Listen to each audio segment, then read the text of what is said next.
What if I told you that right now, at this very moment, you're probably making a financial decision that will cost you hundreds of thousands of dollars by the time you're 40, and you don't even realize it?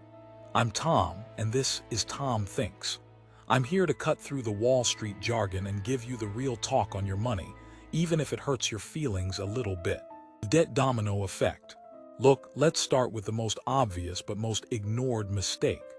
You're treating debt like it's just a monthly payment, like a Netflix subscription that happens to have a slightly higher price tag. But here's the brutal truth. Debt in your 20s isn't just a bill. It's a financial prison sentence with compound interest as your warden. Now I know what you're thinking. Tom, everyone has student loans. Everyone has a car payment. This is just how life works. And that's exactly what the system wants you to believe. The Psychology of Your 20s podcast talks about how money deeply shapes our relationships. But what they don't tell you is that it also shapes your entire future. Every dollar you pay in interest is a dollar that's not working for you. It's not compounding in your investment account. It's not buying you freedom, it's just gone forever. And the worst part, the psychology behind this is insidious. You see, when you're in your 20s, you're biologically wired to discount the future. Your brain literally cannot comprehend what 65 looks like. So that $30,000 student loan at 6.8% interest, it feels manageable. $250 a month, you can swing that. But here's what they don't teach you in school. That loan will cost you not just $30,000, but over $50,000 by the time you pay it off. And that's if you pay it on schedule. Most people don't, they extend, they defer, they take forbearance, and that $50,000 becomes $70,000, $80,000, $100,000. But wait, it gets worse, because every dollar you're paying in interest is a dollar that could have been compounding. If you took that $250 a month and invested it instead, with a conservative 7% annual return, in 30 years you'd have over $300,000. So your manageable student loan didn't just cost you the interest. It cost you the opportunity to have a retirement fund. It cost you the down payment on a house. It cost you the ability to take a year off work when your F-arson child is born. This is what I call the debt domino effect. One reasonable debt leads to another. Car loan because you need reliable transportation. The credit card balance because emergencies happen. The personal loan because you want to take a vacation.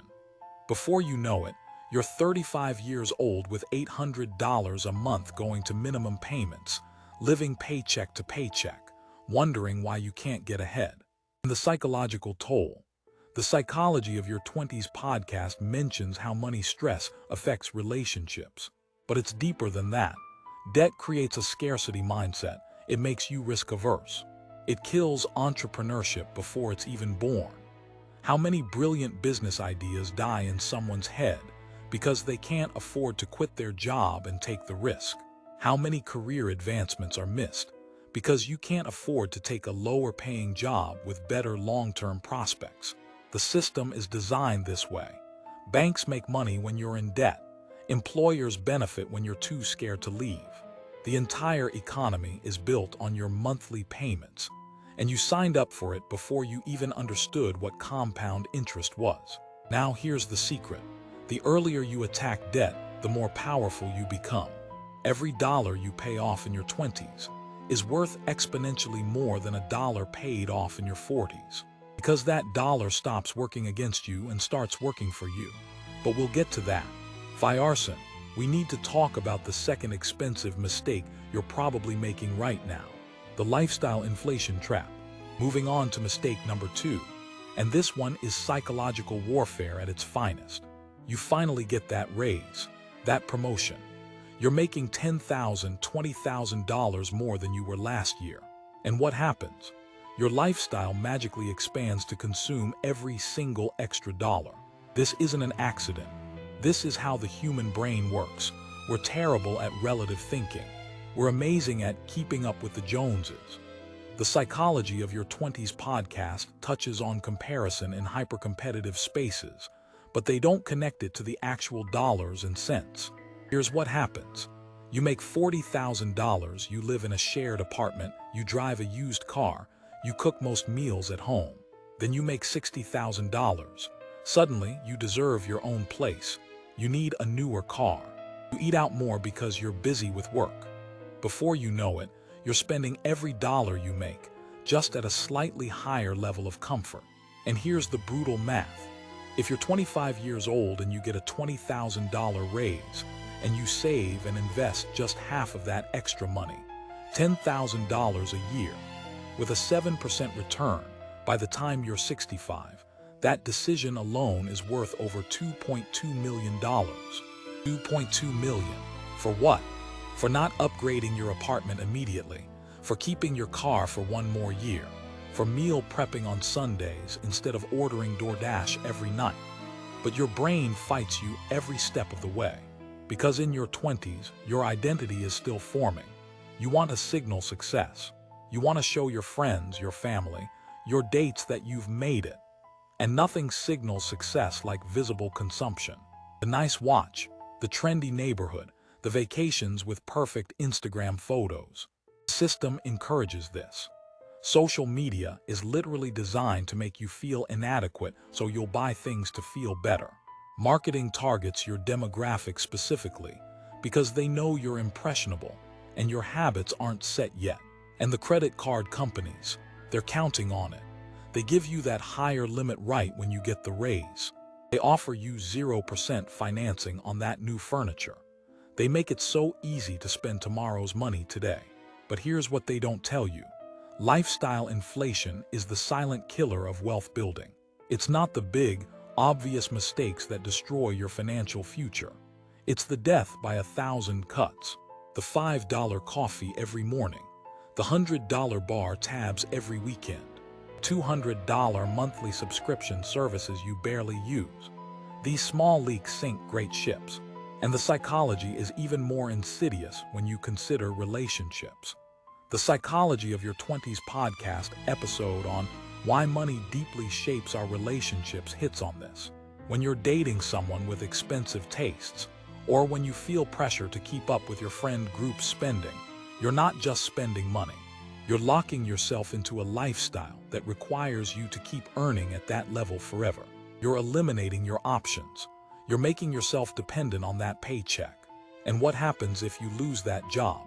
What happens if you want to change careers? What happens if you get sick? You're trapped. Now, I'm not saying live like a monk. I'm saying be intentional. Every dollar you don't inflate your lifestyle with is a dollar that buys you freedom later. It's a dollar that gives you options. It's a dollar that reduces your stress. And in your 20s, those dollars are the most powerful dollars you'll ever have because they have 40 years to compound. But to understand why this is so hard, we need to dive into the third mistake, your relationship with money itself, the emotional spending cycle. To understand this better, we need to talk about why you spend money the way you do. And this isn't about budgets or spreadsheets. This is about your brain chemistry. This is about how you were raised. This is about what money represents to you emotionally. The Psychology of Your 20s podcast has an entire episode on why we emotionally spend. And they're onto something crucial. Money isn't just numbers in a bank account. For most people in their 20s, money is love. It's security, it's validation, it's revenge, it's comfort. And until you understand your emotional relationship with money, you will never control it. Let me give you an example. You had a bad day at work. Your boss criticized you. You feel small, inadequate. So what do? You buy yourself something nice, a new pair of shoes, a fancy dinner, because in that moment spending money feels like self-care. It feels like you're telling yourself, I'm worth it. But here's the truth. You're not buying shoes. You're buying a temporary dopamine hit to mask your feelings of inadequacy. And the bill comes due in 30 days. Or you grew up in a household where money was tight. There was always anxiety around bills. Now that you have your own money, you overspend because it feels like freedom. Like you've finally escaped that scarcity. Except you haven't. You've just traded one form of financial anxiety for another. Or maybe you use money to gain social status. You buy rounds of drinks for everyone at the bar. You pick up the check on dates. You wear branded clothing. Because somewhere deep down you believe that if people see you as successful, you'll feel successful. But that validation is temporary and expensive. The research on this is clear. Emotional spending creates a vicious cycle. You feel bad, you spend to feel better. You feel guilty about spending, you feel worse. You spend again to numb the guilt. It's addiction, plain and simple. And the credit card companies know this. They design their products to separate the pleasure of spending from the pain of paying. Swipe the card, get the item, feel good now. The bill comes later when the dopamine has worn off. It's neurological warfare. Now, here's where it connects to your 20s specifically. Your brain isn't fully developed until around age 25. Your prefrontal cortex, the part that handles impulse control, long-term planning, and understanding consequences, is literally still under construction. Meanwhile, your limbic system, the emotional, reward-seeking part, is fully operational. So you're driving a car with a fully functional gas pedal and brakes that are only 70% installed. And society is handing you credit cards and telling you to floor it. But wait, it gets more complicated. The Psychology of Your 20s podcast talks about spender versus saver dynamics in relationships. What they don't tell you is that these patterns are often set in childhood. If you grew up watching your parents argue about money, you might avoid talking about it altogether. If you grew up with parents who used money to control or show love, you might replicate those patterns. If money was a taboo subject, you might not even know how to think about it productively. And here's the real cost. Emotional spending doesn't just drain your bank account. It prevents you from developing a healthy relationship with money. It keeps you in a state of financial adolescence. You're reacting instead of planning. You're avoiding instead of engaging. And while you're doing that, the compound interest clock is ticking. Every emotional purchase isn't just the cost of the item. It's the cost of what that money could have become. It's the cost of the financial literacy you're not developing. It's the cost of the conversations about money you're not having with your partner, your friends, your future self. But to break this cycle, you need to understand the fourth mistake: how you're thinking about your career and income. The income illusion. Now let's talk about your career. Because here's a painful truth. You're probably thinking about your income all wrong.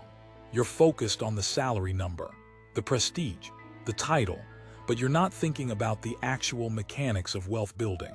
The Psychology of Your 20s podcast has an episode on finding your dream career, and they mention something crucial.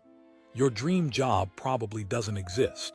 What they should add is that focusing solely on passion over financial mechanics is how you end up 40 years old with no retirement savings. Look, I'm not saying don't pursue what you love. I'm saying understand the financial reality of what you're pursuing. Because here's the secret no one tells you. High income doesn't equal wealth. High savings rate equals wealth. You can make $200,000 a year and be broke. You can make $60,000 a year and be a millionaire by 50. It's not about what you make. It's about what you keep and what you do with what you keep. But in your 20s, you're fed this narrative. Get the degree, get the job, climb the ladder. The system is designed to turn you into a high-earning consumer, not a wealth builder. They want you to make more so you can spend more. They don't want you to make more so you can save more and eventually escape the rat race. Now, here's where it gets really interesting. The most costly mistakes at work that people talk about in those Reddit threads, they're often not about the immediate financial loss. They're about the opportunity cost. The engineer who makes a mistake that costs the company $50,000, that's bad. But what's worse is the engineer who stays in a job they hate for 20 years because they're afraid to take a risk on a startup. What's worse is the marketing professional who never develops additional skills because they're comfortable. What's worse is the teacher who never invests in their retirement because they assume the pension will be enough. Your career decisions in your 20s create path dependency. Every year you stay in a field that doesn't have good financial prospects, you're not just losing that year's income potential. You're losing the compounding of all future raises, promotions, and opportunities in a better paying field. You're also developing skills that may or may not be valuable in the future economy. And with AI transforming every industry, as mentioned in the scholarly kitchen research about AI transforming platform strategy, the skills that are valuable today might be obsolete in 10 years. But here's the real income illusion. You think your human capital, your ability to earn money, is infinite. It's not. You have maybe 40 productive years, less if you want to retire early. And every year you spend under-earning or overspending is a year you can't get back. The math is brutal. If you're 25 and you save $10,000 a year with 7% returns, you'll have about $300,000 by 45. But if you wait until you're 35 to start saving that same $10,000 a year, you'll only have about $140,000 by 45. That 10-year delay cost you $160,000. And by 65, the difference is over $1.2 million. $1.2 million because you didn't prioritize saving in your 20s. But we're not done. Because to actually save that money, you need to understand the fifth mistake, how you're thinking about investing. The investment paralysis.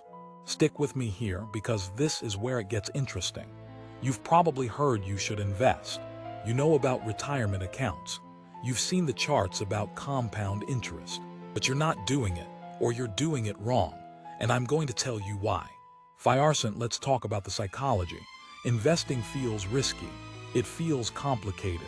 It feels like something for rich people or finance bros. And the financial industry loves that you feel this way. Because when you're scared and confused, you either do nothing, which costs you, or you pay them to manage your money, which also costs you. The truth is much simpler. Investing in your 20s isn't about picking stocks. It's not about timing the market. It's about time in the market. It's about consistency. It's about overcoming your own psychology. The research from Thinking, Fast and Slow by Daniel Kahneman, mentioned in the Personal Growth Books list, explains this perfectly. We have two thinking systems: fast, intuitive thinking, and slow, logical thinking. When it comes to investing, our fast thinking wants to sell when the market drops fear and buy when it's high greed. Our slow thinking knows we should do the opposite. But in your 20s, you haven't lived through market cycles. You haven't seen your portfolio drop 30% and then recover. So your fast thinking is in control, and it's costing you. Here's a concrete example. Let's say you invest $10,000 in a broad market index fund. The market drops 20%. Your investment is now worth $8,000. Your fast thinking screams sell, cut your losses, so you sell. Then the market recovers. You've locked in a $2,000 loss. But if you had done nothing, if you had let your slow thinking override the panic, your investment would have recovered and continued growing. This happens to people constantly, but it's worse than that. Because the real cost isn't just the $2,000 you lost. It's the compound growth on that $10,000 over the next 30 years. At 7% annual returns, that $10,000 would be worth over $76,000 in 30 years. You didn't just lose $2,000. You lost $76,000 of future wealth because of one emotional decision. Now let's talk about the other form of investment paralysis, analysis paralysis. There are thousands of investment options: stocks, bonds, ETFs, mutual funds, crypto, real estate. The information is overwhelming, so you do nothing. You tell yourself you'll figure it out when you have more money. But here's the secret. The specific investment matters less than the fact that you're investing. A simple, low-cost index fund that tracks the entire stock market will outperform most professional money managers over the long term. You don't know that because no one teaches it. The financial industry makes money when things are complicated. They make money when you trade frequently. They make money when you buy their actively managed funds with high fees. They don't make money when you buy one index fund and leave it alone for 30 years. So they don't tell you about that option. or they tell you it's too simple or not sophisticated enough. But sophistication is how they get rich, not how you get rich. And the cost of this paralysis. Let's do the math. If you're 25 and you invest just $300 a month in a retirement account with an average 7% return, by age 65 you'll have about $780,000. But if you wait until you're 30 to start, you'll only have about $520,000. That 5-year delay cost you $260,000. For what? For being confused, for being scared, for thinking you needed to know more before you started. The system wins when you're paralyzed. But to overcome this paralysis, you need to understand the final, most expensive mistake, the identity crisis. Honestly, this last mistake is the root of all the others. In your 20s, you're still figuring out who you are. And right now, you're probably defining yourself by what you consume, not by what you create or build. Your identity is tied to your spending habits, your lifestyle, your visible success markers. But what if I told you that this identity is the most expensive thing you'll ever purchase? Let me explain. The Personal Growth Books list mentions Atomic Habits by James Clear, and there's a crucial concept in that book: identity-based habits. The most powerful way to change your behavior is to change your identity. Instead of "I want to save money," it becomes "I'm the type of person who is financially responsible." Instead of "I should invest," it becomes "I'm an investor." This isn't semantic games. This is neuroscience. When your behavior conflicts with your identity, you experience cognitive dissonance. It's uncomfortable. So you either change your behavior to match your identity, or you change your identity to match your behavior. Right now, if you identify as someone who deserves nice things, who works hard so should play hard, who isn't good with money, that identity is costing you millions of dollars over your lifetime. Because every financial decision you make will reinforce that identity. You'll spend to prove you're successful. You'll avoid investing because that's not who you are. You'll stay in debt because everyone is. But what if you change the narrative? What if you started identifying as someone who is building wealth, someone who understands money, someone who values freedom over stuff? Suddenly, the behaviors change automatically. Saving feels natural, not restrictive. Investing feels smart, not scary. Delaying gratification feels powerful, not painful. The Psychology of Your 20s podcast talks about letting people have the wrong impression of you. This applies perfectly to money. You might need to let people think you're cheap because you're not buying rounds of drinks every weekend. You might need to let dates think you're boring because you suggest affordable activities.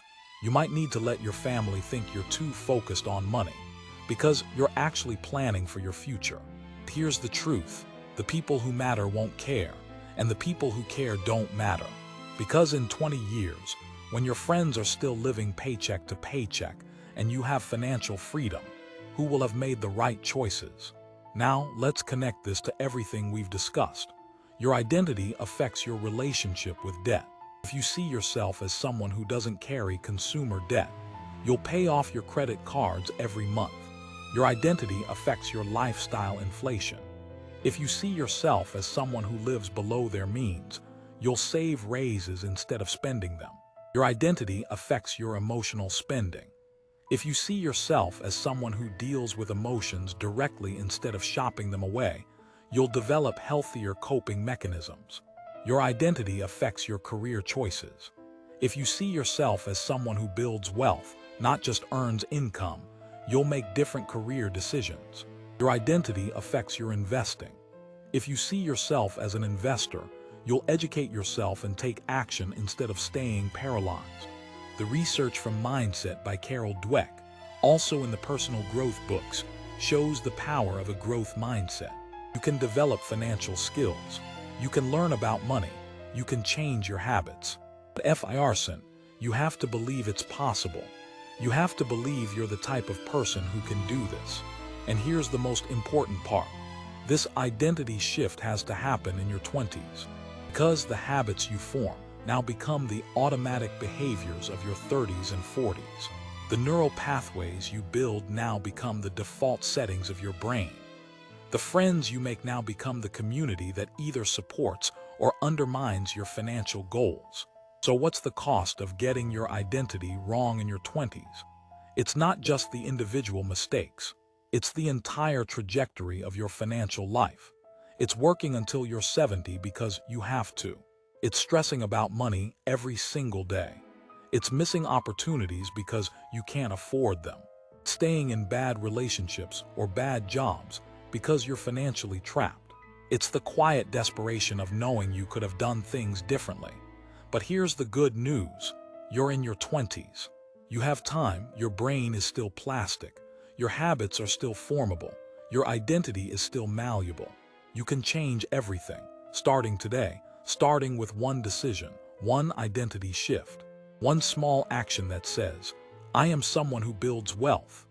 Because that decision made now, with 40 years of compounding ahead of you, is worth more than you can possibly imagine. It's worth your freedom. It's worth your peace of mind. It's worth your future. And that, honestly, is priceless. Found this interesting? Subscribe to the channel. Give this video a like, share it out, and drop your questions or ideas in the comments. Until our next adventure.